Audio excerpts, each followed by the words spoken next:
well, I've got a confession to make. When they first asked me whether I'd like to come and do a talk at TEDx, I wondered, I thought they'd made a mistake and asked the wrong Howard Leedham. But then I thought, well, Lugano is very nice, so I think I'll do it. And then I thought, well, hang on a minute, now I've got to do a talk about high performance. That sounds like a double whammy. And then, of course, they didn't mention that I was going to be the only living being between 170 thirsty people and a glass of Prosecco upstairs. So, but anyway, here I am. So I'll give it a go. And where we go. Hopefully, okay, in the next 10 minutes, I've sort of made a little mission for myself. And what I want to do is I want to give a talk so that you just take away at least one thing that you can use at some stage in your life. So long after you've forgotten my name, then you'll think, oh yeah, what did that guy do that stopped us drinking that Prosecco? And perhaps choose to do the same. Somebody once said that wisdom is getting it right before the event, and experience is getting it right after the event.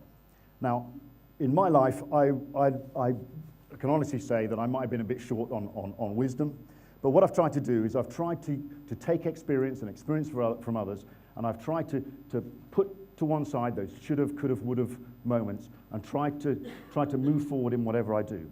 And there's certain pivotal things that have happened in my life that I'm going to impart to you now, and you can either take it or leave it so far as advice. But these things that I'm about to tell you have served me well. So I hope one or two of them will serve you well. What I want you to do now is I want you to imagine your life as a river crossing. And I want you to imagine that it's a river crossing that includes stepping stones. And in order to get through life, you've got to jump from one stepping stone to the next, to the next. And I think, my opinion is that we all fall into two types of river crossing. One is a clear blue sky river crossing, and the other one is one when it's foggy and you can't see very much. You can only see 2 or 3 steps ahead of you. And by that I mean is that some of you will be clear blue sky crossers. You'll have been mentored by your parents. You'll have been handed a violin at the age of 4. You're going to play in the symphonic by the time you're 25, and that's your clear blue. Others, like me, don't fall into that category. My father died quite early in my life. He probably sort of like was there about to shove me off the bank, but it was very foggy, and I didn't really know what I was going to do. But I knew I wanted to do well, and so I would literally look at the stepping stones, pick the best one, and jump, and then land on it and try and make the best out of it that I could. And you, as you're thinking now, you'll either fall into one of those two categories. And as your life goes through, you might change those categories, but you're always going to be in one or the other, in my opinion. So what I did then, I was very jealous of the Mustang actually earlier on, because I was a penniless 18-year-old, and I decided to run away to sea and join the Royal Navy, and I wanted to be a clearance diver. And the reason I want to be a clearance diver is because I thought, well, you know, if I risk my neck in life, then that will lead to success. I wasn't necessarily right, but anyway. So what I did is I joined up, and they said, you know, there's 72,000 people in the Navy. There's only 200 divers. What chance do you think you've got? Anyway, I managed to get myself onto a course, and then I managed to stay on that course. And what I learned on that course set me up in life for everything else that I was about to embark on. And first of all, I learned to overcome fear. I learned to tolerate extreme discomfort, freezing cold. And I learned to overcome peer pressure to quit. Everybody wanted me to quit. All the instructors wanted me to quit, because if they can get you to quit, you're one less guy that's going to quit when the sea is trying to make you quit. And so I learned these things. The other really important thing that I learned, and it's been alluded to earlier on in one of the talks earlier on, is I learned how to make an analysis of panic. And panic is unreasoning fear. And so what I did is whenever I got into a situation, I remember one specifically, where I started to panic. I thought, Howard, slow it down, slow it down. You've got to get your way, you've got to get your way out of this. And then went through the process to actually get myself out of a situation that could kill me. And if you can recognize when you're going into a panic situation, whether it be in business, whether it be in domestic life, whether it be on operations, then I would contend that as long as you can go, hang on a minute, I'm getting unreasoning fear here, slow it down and get reasoning, you will live to fight another day, figuratively or literally. Then what I did is after I spent time as a clearance diver, about 4 years, and I got offered a commission. So I became an officer, and I thought, well, I don't want to dive because officers don't do enough diving. So I decided I was going to be a pilot. And so I went through for pilot. And I became a pilot, and then I became a commando pilot, then I became a combat survival instructor, and then I was pushed towards the special forces. And then when I first started the Special Forces, there was 120 guys, or budding guys, started the course, 6-month course. 6 months later, just 4 of us still standing. And the reward was nothing fancy. The reward was deployment on constant operations. Just this picture, just quickly. The bottom picture is the rudder of an assault ship with yours truly sort of peeking around the corner there. I'm not sure whether I've actually flown that helicopter. It's just a generic picture of the types of helicopter I used to fly. And then for those of you in the back, the one in the middle, that's taken on close to Quetta in Pakistan, which at the time was Mullah Omar's Taliban in exile headquarters. And I'm the little pink guy in the middle.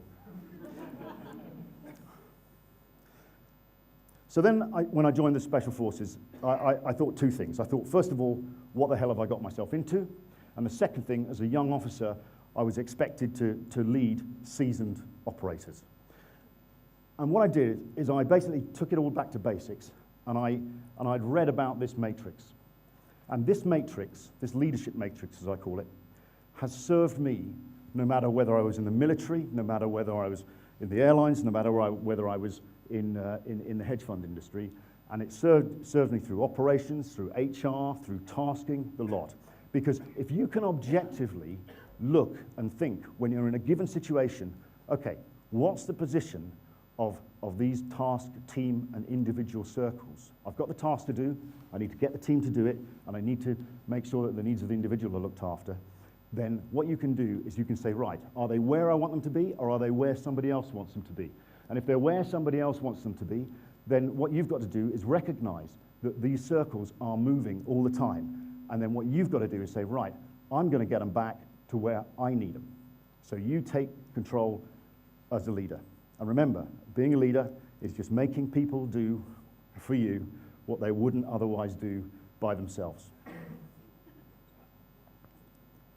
Now, the next stage, the next portion is really something that also I've used all through commercial life as well.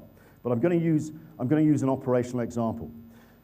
Image isn't everything. You do hear some companies go, oh yeah, image is everything. Image is everything. Well, it's not, because it's a glass ceiling, and you've got to have something to back it up. But one of the examples that I think of when I'm always thinking about the image of the company, or the image of the people in it, and so on, is I think about an operation. And on this operation, the task was to observe a target, and the only place that it could be observed was from a flat roof on a high factory building. And so what happened is that 2 guys had to get into that factory and onto that roof. And so there was a local friend, he worked in the factory, and obviously in order to get the guys in at night, they just had to be in ordinary clothing, and in they went. And he took them all the way up to the top of the building, opened this big metal door, led them onto the building, shut the door, and his instruction was, come back a week later and pick them up. Anyway, so that's what he was going to do. Anyway, so what happened is one of the guys had in his pocket a ball of string. So they went to the edge of the roof, and he held onto the string, dropped the ball down. At the bottom, another 2 guys had come along. They tied a rope on, pulled the rope up on the end of the rope, then put their kit on. All the kit comes up. They have all their observation kit, everything that they need to protect themselves, a bit of food and water, and stayed there for the week. A few hours before the friend was meant to come back, they did it all in reverse and dropped it off. And so when the friend turned up on the roof and he unlocked the door, not knowing whether he was just going to find two dried out corpses, he just saw the two guys just standing there exactly as they were when he left him, except obviously looking a bit more disheveled and unshaven. And he walked them out, and they walked out of the factory, and they didn't see a thing. Didn't say a thing, Rob. And just as they were about to depart, he grabbed one of the guys. He said, "They told me about you guys, and I didn't believe them." He said, "But you guys have the hearts of lions." He said, "If any time you want any help, I'll help you out." And obviously he was risking his life doing whatever he was doing to help us. And they went their separate ways, and I don't know whether they ever saw each other again. But my point is that he had obviously thought that these guys had just stayed up on that roof for a week on their own. So he got this image. Now the real image, of course, is that it took a lot of courage and guile to do that. So what I'm saying, the image was something, but by just letting the own person enhance that image himself, we'd won him over for life. And that's what I try and do in a corporate world. Some of these things have been spoken about already this afternoon, but my opinion is that you have to be afraid of failure, because if you're afraid of failure, it'll make you perform better. Fear makes you perform. There's only 3 reactions to fear, and that's fight, flight, or freeze. As a high performer, you're probably going to go with one of the first 2. But you be aware that having fear is not a bad thing. In fact, I would contend that not having fear when you want to get into a high performance scenario is worse, because if you get complacent, you're readying yourself for a fall. So be afraid of failure and get used to being afraid. Make a decision. Now that sounds really sort of, oh yeah, okay, make a decision. But what I'm saying here is that let the clock run. Let the clock run and never make a decision until you have to, until you've got as much information that you can get in the time that you've got to do it. And then make that decision. Because once you make the decision, the team will be thankful for it, the individuals in that team will be thankful for it, and the task will probably profit for it. And once you've gone with that decision, always take into account new information, and never be afraid to change your plan, but make a decision. Find objectivity. If you're right down in the weeds all the time, and you're there in a high stress environment, you've got to take a step back. And one of the examples that I use is if you talk to a 13-year-old child, and they are objective, you will suddenly think, well, hang on a minute, this child's going to do really well in life. They're much more an objective child is much more naturally inclined to be successful, because they're thinking 5 years, they're thinking not jam today, they're thinking about their jam tomorrow, than a subjective child.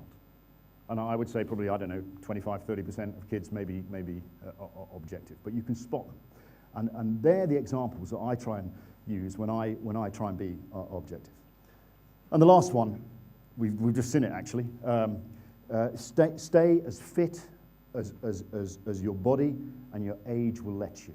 It might be a statement of the complete obvious, but without any shadow of a doubt, it is money in the literal bank and money in the life bank. And that's been alluded to in several talks this afternoon. Now, Darwin said, it doesn't matter how big, strong, powerful an animal is, as long as it is the biggest and strongest in its own dimension. So when you're high performing, are you going to be a relative high performer, or are you going to be a literal high performer? Because if you're up against the elements, it's probably going to be literal, as I alluded to earlier with the sea and diving. But in a human, where humans are involved, it's going to probably be relative. And so you've got to say to yourself, right, okay, is this literal, or is this relative, or is it a bit of each? And once you appreciate where you are in that scenario, then I believe that you can channel your high performance and be much more effective and not waste effort that you would otherwise. Because do you really need to be the fastest sprinter in the world and beat Usain Bolt? Or do you just need to be like the guy at the bottom and just beat the people you're running with? Okay, how do you survive a bear attack?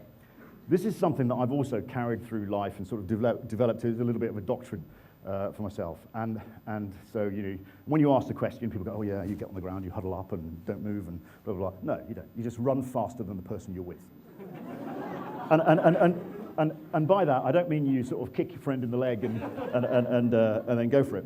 What I mean is that if you, a lot of people in life don't bother about giving themselves an edge. If you take the bear attack type theory, is that what you do is you do give yourself an edge. You start thinking, right? How am I going to give myself an edge? When you sit on an airplane, you sit within 7 seats of an exit row because you've got an 80% better chance of getting out of that airplane if anything goes wrong on the runway than if you're 7 rows or more, which is a good argument for flying business class, actually. And even in a restaurant, when you sit in a restaurant, have a seat where you can see what's going on around you. If there's trouble coming in, then you need to know about it so you can react. And the same in corporate. What you do is I try and predict the no boxes. And I try and think, well, what are these guys going to say no to? What are the opposition doing for them? And how can we get an edge over these guys? So how do you survive a bear attack? You run faster than the person you're with. Now, let me talk about failure, because you know, we've talked a lot about success, but actually failure is very real. And the chances are that in life, at some stage in your life, you are going to fail. And when you fail, because you're a performer, you're going to be completely miserable. But just think about this. Most leaders and aspirational people in life have gone through such abject failure that they've been put in prison for decades. They've done loads of suffering where they would never have thought they would be able to get back. So if you fail, don't quit. It's not how hard you fall that counts. It's how high you bounce that counts. And there are a lot of other good words that we've heard this afternoon. But I think the one word that I would say, so far as achieving high performance, getting through life, is striving. And this is a Theodore Roosevelt quote, that you strive. You keep striving. When you're on that river, you're looking at the next stone, you know it's a long way, you're going to get up and you're going to jump. And once you're on that stone, you're going to do everything you can on that stone until you jump to the next one. And if the visibility is blue sky, great. If it's not, don't worry about it, because it might turn blue, but you can perform just as well on a foggy river as you can a clear blue river. But the most important thing, I think, as you're going across that river of life is whatever you do it your own way, but also do it in style. Thanks very much.